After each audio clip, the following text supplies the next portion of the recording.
శ్రీ గురుభ్యో నమ. శ్రీమాత్రే నమ. సత్సంగ పరివారానికి సాదరాహ్వానం. జగన్మాత అనుగ్రహంతో ఈరోజు మనం జగద్గురువుడు శ్రీ శ్రీ ఆదిశంకరాచార్య విరచిత సౌందర్య లహరి స్తోత్రంలోని 38వ శ్లోకాన్ని సూక్ష్మంగా తెలుసుకునే ప్రయత్నం చేద్దాం. గం గణపతే నమ. శ్రీమాత్రే నమః. సమున్మీలత్సం విత్కమలమకరందైకరసికం భజేహం సద్వందం కిమపి మహతాం మానసచరం యదా లాభా అష్టాదశగుణిత విద్యా పరిణతి యదా దత్తే దోషాద్గుణ మఖిలమభ్య వయ ఇవా. శ్రీమాత్రే నమ. ఆచార్య వారి భావన ఈ శ్లోకంలో, ఓ జగన్మాత, యోగుల మనస్సులు అనబడే మానస సరోవరంలో అనిర్వ్యాచ్యమగు హంసల జంట అనగా పరమహంసనాథుడు పరమహంసాంబలుగా సంచరిస్తున్నారు కదా. ఈ హంసల జంటను భక్తితో నేను భజిస్తున్నాను.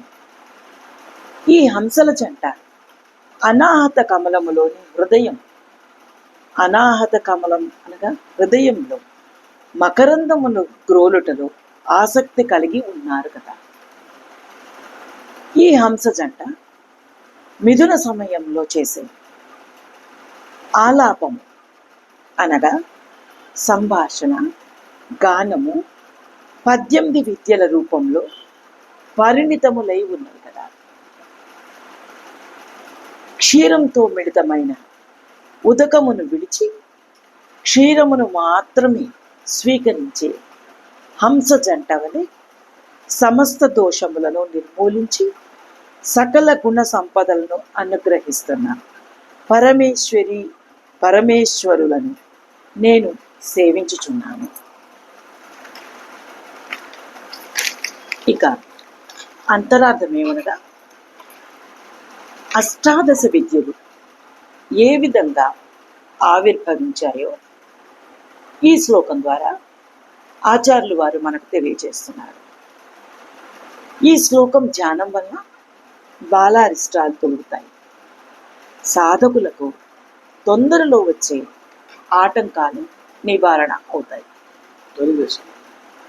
సాధకులకు తొలి దశలో వచ్చే ఆటంకాలు నివారణ అవుతాయి. ఈ 18 విద్యలు వేదములు 4, శిక్షాది వేదాంగములు 6, మీమాంస న్యాయ దర్శనము, పురాణము, ధర్మశాస్త్రము, ఆయుర్వేదము, గాంధర్వ వేదము, ధనుర్వేదము, అర్థశాస్త్రం. సహస్రారంలో సుధను అనగా అమృతమును ఆజ్ఞాచక్రంలో వర్ణింపచేసుకోగలిగిన యోగుల మనస్సు స్థిరంగా ఏకాగ్రత కలిగి ఉంటుంది. ఆత్మ ఆజ్ఞలను ఆచరించగల శక్తి వీరికి లభిస్తుంది. విశుద్ధి చక్రంలో అమృతధారలతో వర్షింపచేసుకునే యోగులు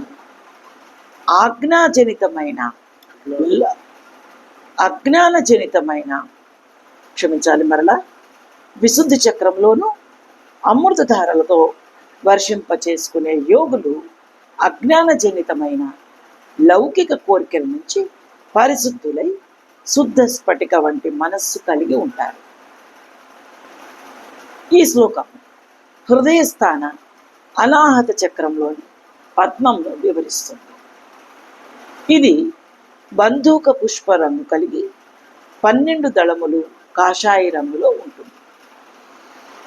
ఈ దళముల్లో కా నుండి ఠా వరకు అక్షరములలో ప్రారంభం అయ్యే నామములకు 1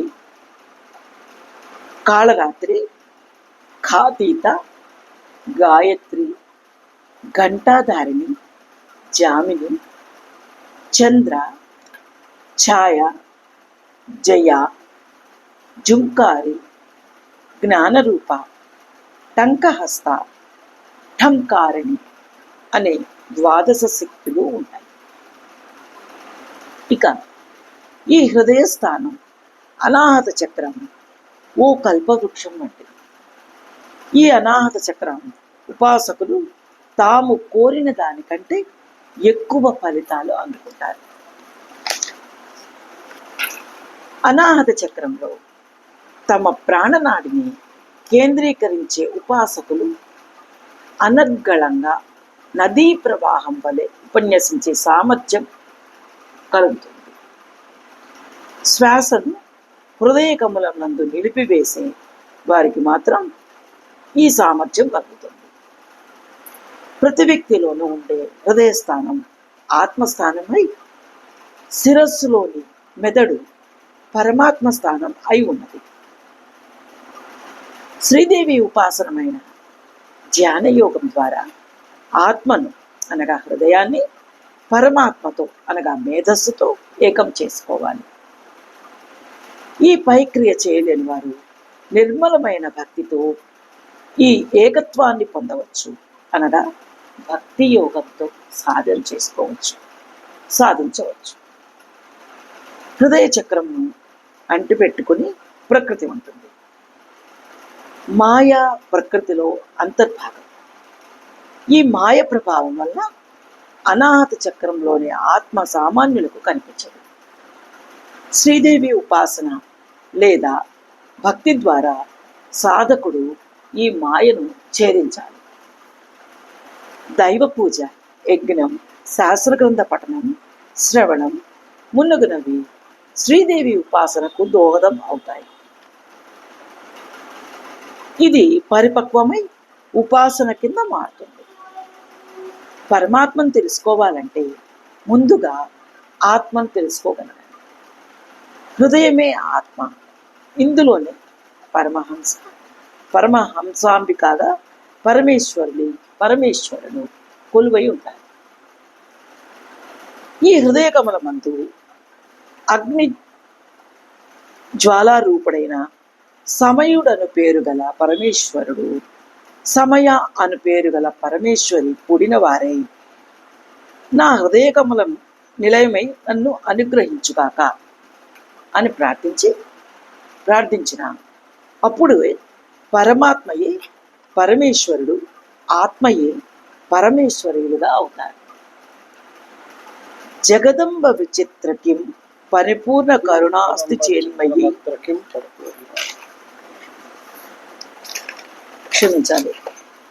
జగదంబ విచిత్రమత్రకిం పరిపూర్ణ కరుణాస్తి చేన్మయి అపరాధ పరంపరావృతం నహిమాత సముపేక్షతే సుతం. జగన్మాత అనుగ్రహం మనందరి మీద కలుగుగాక. శ్రీమాత్రే నమః.